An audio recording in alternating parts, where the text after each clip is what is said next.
But what about Noida? Noida में if compare to Gurgaon ये सब कैसा है वहाँ पे? Hospitality, medical facilities? All is good, but I think Gurgaon is acing it. Okay. क्योंकि Gurgaon is a smaller place geographically, hmm. Right, as we were talking about it, yeah. कि गुड़गांव की जो लैंड है वो लिमिटेड है, लिमिटेड. राइट. तो यहाँ पे yes things are expensive, but you are also, जैसे स्कूलिंग मुझे यहाँ पे लगता है, because I am a mother, इनके स्कूल्स में बहुत कुछ है, बिकॉज नई सिटी है, तो स्कूल्स भी उस तरीके से बने हैं, they are they are properly centrally heated and they have 10,000 amenities. Sports में आप, you name it, all weather swimming pools are Yeah, inside the yeah, I agree. schools, and as a mother I like it, you Hmm. know.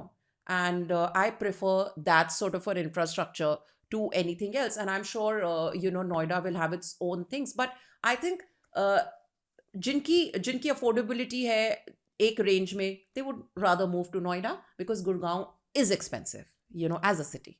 और अभी आगे expensive ही होता जाएगा. The way we are going, आपको नहीं लगता?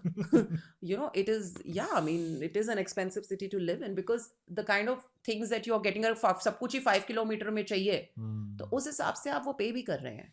But 10 crore homes have become a normal thing in Gurgaon now. How do you see the next 3 to 5 years? कैसे 10-10 करोड़ के घर कितने आएंगे और कितने बिकेंगे, कितने रीसेल होंगे? See, I feel what happened in post pandemic, मुझे कि मतलब आग ही लग गई थी, Yeah. like this everything was getting over, वो मुझे नहीं लगता. मुझे लगता है market is more stable now. There are a few brands that they will be sold out in 2 to 3 days, क्योंकि वो brand value है. Otherwise I think you will get decent options.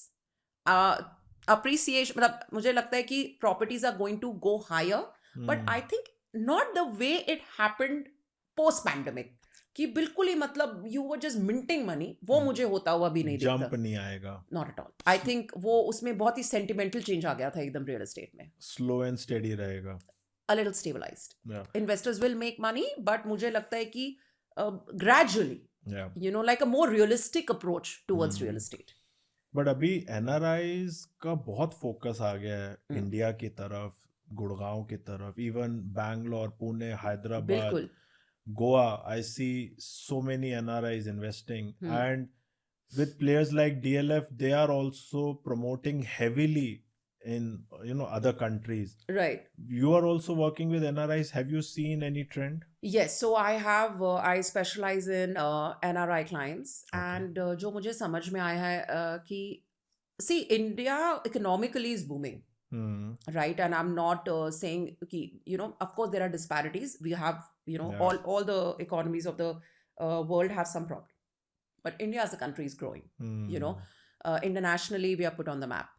People know that India is doing well. So when economy is doing well, that's why people are attracted कि हाँ यहाँ पे पैसा डालेंगे, because appreciation है, because see, investor को ROI चाहिए. Yeah. Right? And अगर उसको ROI दिख रहा है, why not? And you rightly rightly said that Pune is doing really well. Yeah. Real estate wise, like I because I'm closely following it, it's doing phenomenally well. Hyderabad. Bangalore. I feel tier 2 is going to pick up really, really well. Because see, मुझे लगता है कि ये जो इतनी population की problem हो जाती है, wherein like Bombay is very populated, and then Bangalore, अगर हमारे छोटे शहर ढंग से developed हो, तो like people will not be coming out. हाँ, मतलब congestion, top cities में congestion नहीं कम होगा. हो जाएगा ना. Yeah. क्योंकि डिमांड ही इतनी है, then builders increase the price कि हाँ भाई, मतलब अब मेरे पर इतनी डिमांड है, why I would want to sell it on a higher note. And also we were talking about कि अगर लैंड ही बिक रही है महंगी, तो घर महंगे ही बिकेंगे ना यार. वो एक विशियस सर्कल बन जाता है. Like we were talking, projects महंगे होते हैं तो लैंड महंगी हो जाती है, फिर नेक्स्ट डेवलपर जो आता है उसके लिए लैंड महंगी होती है, तो फिर तो उसको वो घर भी महंगा बेचेंगे और महंगा करना पड़ता है. See,